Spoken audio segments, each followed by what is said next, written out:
Hello and welcome to Sean White's Solar and Energy Storage Podcast. Hello and welcome to Sean White's Solar and Energy Storage Podcast. One of my favorite shows was sort of satire. It was called the Colbert Report with Stephen Colbert. In fact, I kind of didn't like it when he got that late night job, where he wasn't impersonating a conservative commentator with eagles flying around in the background and making fun of everybody.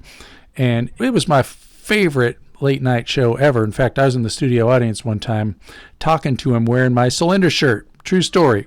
Well, anyway, I thought in the spirit of that, what I'm going to do for this podcast is make a satire fossil fuel podcast. So this is kind of in the spirit of making fun of fossil fuel people, and hopefully you're not too sensitive, because I'm going to pretend like I'm a really stupid fossil fuel podcaster, kind of making fun of myself being a fossil fuel podcaster. And let's give it a shot. Hey, y'all, welcome to the Bubble and Crude Podcast. Ain't it great to see that bubble and crude come out of the ground just the way God made it? I got me a pickup truck, not one of them sissy lightning pickup trucks where you could power your house and all that stupid stuff. I like to use big old generator, the kind of generator without a muffler. Well, anyway, got this new thing for my pickup truck, and what I could do is it's called rolling coal. What I do is I get in front of a Prius, and I flip this illegal switch on the dashboard, and boom, it makes a big old cloud of my diesel coming out, and it puts that sissy back where he belongs, back in the dark behind my tailpipe. Now, ain't that cool? So anyway, let's get a little controversial. Let's talk about that Venezuela. They got all that good sticky stuff down there in the ground, just like them Canadians do up there. It's like, hell, maybe we should take Canada too. One of them things I want to say about Venezuela is I think they got some good tacos down there. They probably do. But anyway, we pulled that stuff out of the ground down there. Just ain't pulling it out fast enough. We got to get that stuff out of the ground and into the air. It's like dinosaurs. It's like setting dinosaurs free. Once upon a time, when Jesus was walking the earth, there's dinosaurs. They turn into oil. It's about time we took them back out. In fact, I think if we pulled out them dinosaurs, it might be about time for that second coming. That's what my granddaddy always told me. My granddaddy used to work in the coal mines. And yeah, he did die at the age of 40 from old age, from black lung disease. But he made a good living for his family, and one for him, there wouldn't be no me. So that's how it works. You take that bioorganic matter, like a dinosaur, you bury it for 2,000 years, and up comes some bubble and crude. Love banjo music. Yeah, bubble and crude. So now let's talk about some other things, like the amazing things that we could do to get oil out of the ground. When the oil is out in the ocean, and we put these big old things, these big old platforms out there, and then we could stick a tube down there, and we could drill horizontally for miles. It's crazy. It's amazing what God has given us when He given us them dinosaurs. And once in a while, when them oil rigs blows up and makes a big old mess, and you know what? It ain't really that big mess. That was just all them snowflakes from that liberal media, solar snowflakes, trying to say that oil ain't natural. It's natural. Comes from God, comes from Jesus, coming out of the ground, and we were made in His likeness, not her likeness, His likeness. And so we could get all these smart people, come out, dig down, dig sideways. That digging sideways, that's some smart stuff. Smart stuff, y'all. So one of these things, I hear them talk about them slippery people over there in Saudi Arabia, our good friends. Who cares about human rights and all that stuff? And they got this thin oil. Some people think it's better, but personally, I like that thick oil. I like that thick Canadian stuff, that thick Venezuelan stuff.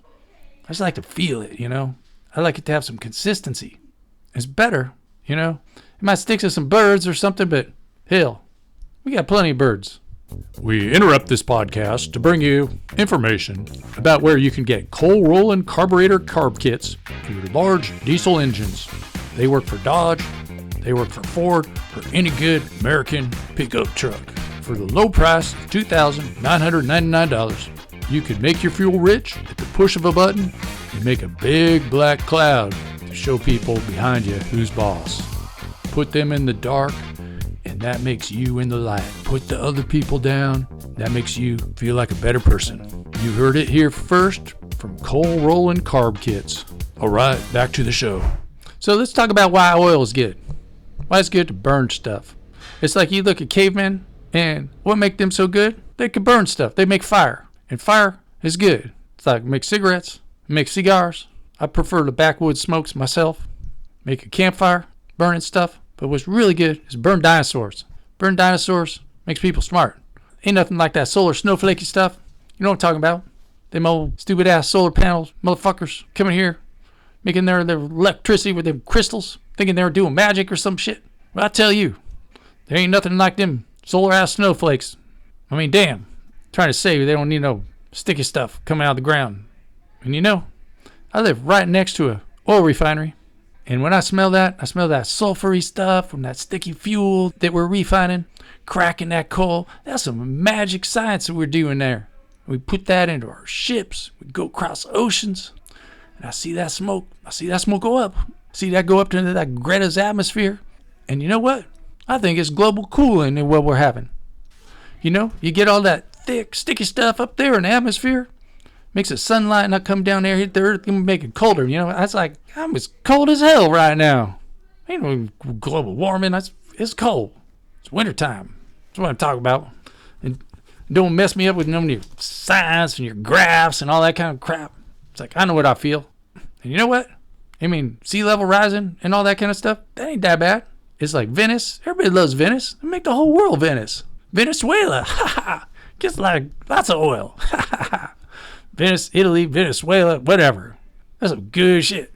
You know what? Them electric cars and all that kind of stuff, that's stupid, man. I mean, I like to be able to do long 400-mile trips every day if I want to, even though I can only go 20 miles a day, just in case there's another apocalypse or something like that. I want to be able to go 400 miles without stopping. And you know, if there's an apocalypse, all the gas stations are going to be open. That's for right. And lung cancer, ain't too bad. I said that ain't too bad. It's like, I got a couple of lungs, man. Got extra lobes and all that. And there's lots of donors out there. It ain't so bad. Asthma for children. Hey, man, teach them a lesson. It's like people just don't know how to treat their kids no more. So one of the things I think that we should do with our politics is privatize sunshine. That's a big problem. It's like we could privatize oil wells, make it so there's only a couple of companies that could get energy, and then we work for those companies. It's like Chevron, it's like Shell, it's all those guys, you know. But we need to privatize the sunshine so it's only a couple of companies can have sunshine. It's like, I don't know, is it communist stuff with the communist sunshine? Everybody got some. There's enough sunshine for everyone. That's communist. That's communism. And I tell you, communism is bad. So I got a plan. When I run for office, I'll make it so we have certain corporations that have the rights to the sunshine. Just like in certain places in California, there's rights to water runoff and things like that. Like even if it rains on your property, you can't collect that water because it belongs to the water company. And that's what it's all about, man. Corporations. That's America. America is a corporation. Public, corporation, whatever, you know. It's like we don't need all this communist power of the people crap. So we need to privatize sunshine. And we need more warming because you know why? Because winter sucks. It's like, what do you want to do? Skier? You gotta go skiing? I like to ride my pickup truck in the mud. That's what I like to do. I go skiing with lift tickets and fancy pants. Ain't none of that. It's all right. I gotta go back to rigging and digging, getting dirty. That's what I like to do. Okay, man? Just remember, this is the Bubble and Crude Podcast. You can just call me Uncle Jed. Uncle Jed, the Bubble and Crude Podcast. Y'all, over and out. Here is a public service announcement. Don't trust advertisements, especially this one. Practice critical thinking. Okay, that's the end of my fun satire podcast, making fun of stupid Bubble and Crude oil-loving people. Getting into a little bit of satire there. Hopefully, nobody took it seriously and thought that I really was that ignorant, oil-loving redneck, even though it was kind of fun maybe listening to him. So let me know what you think. Do you want more of this kind of crazy stuff? Or were you offended? I am just trying to troll those mother frackers. So anyway, enough joking around. let's joke around for real now. Make sure to get yourself NABCEP certified, install lots of solar, drive electric vehicles, save the planet, and at the same time, have a good time. And another way of changing the world is trolling idiots. Ha ha ha ha. Woo! Sean White's Solar and Energy Storage Podcast has been brought to you by Sean White's Solar and Energy Storage Podcast. That's right, Sean White is sponsoring his own podcast, and he wants to remind you to go check out some of his classes. You can go to SolarSEAN, that's SolarSEAN.com, and then click on the links to check out his classes. You can check out his heat spring classes, and you can also hire him to teach classes for you, like at your company, something like that.